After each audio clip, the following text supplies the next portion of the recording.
Ini yang akan berlaku jika Anda makan pedas setiap hari. Pertama, teka akan mulai irritate. Cili padi, sambal, tom yum, semua ini buat dinding saluran pernafasan jadi sensitif. Kedua, badan naikkan lendir pelindung.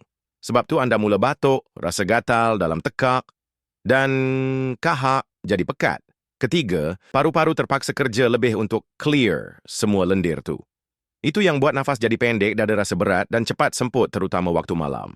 Ramai ingat ini asma, tapi sebenarnya cuma keradangan dari makanan pedas yang diulang setiap hari.